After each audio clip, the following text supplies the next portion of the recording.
Aujourd'hui, nous plongeons dans La déchéance d'un homme, un chef-d'œuvre intense et troublant de la littérature japonaise écrit par Osamu Dazai.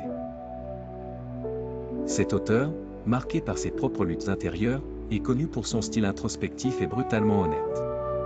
La déchéance d'un homme, publié en 1948, est une de ses œuvres les plus marquantes, explorant des thèmes de l'aliénation, de la honte et de l'identité. Alors, que révèle ce roman sombre sur la condition humaine? Découvrons-le ensemble. Visuel, un jeune homme dans une pièce sombre, image de Yozo enfant, expression de tristesse et de confusion. Le roman commence avec Yozo Obea, un jeune homme tourmenté par un sentiment d'étrangeté envers le monde. Très jeune, Yozo se sent complètement détaché des autres, incapable de comprendre les émotions humaines. Pour cacher son malaise, il adopte un masque social et joue le rôle du clown pour faire rire les autres. Cet humour lui sert de protection, mais il le plonge aussi dans un mensonge constant, masquant ses vraies émotions. À mesure qu'il grandit, maintenir ce masque devient de plus en plus difficile. Yozo découvre l'alcool, qu'il utilise comme un refuge temporaire, une échappatoire pour calmer son esprit. Mais chaque gorgée l'éloigne davantage de lui-même, creusant un fossé entre sa façade et son être intérieur. Visuel, Yozo dans un bar, des verres vides sur la table, une ambiance sombre et mélancolique.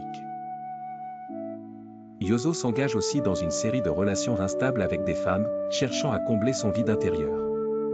Cependant, incapable d'aimer véritablement ou de construire des liens authentiques, il s'enfonce davantage dans le désespoir. Ses relations sont marquées par la dépendance et la douleur, sans aucun réconfort durable. Sa quête de réconfort échoue, et il en ressort plus isolé que jamais. À un moment critique, il rencontre une femme plus âgée, et, dans un élan de désespoir, ils tentent de se suicider ensemble.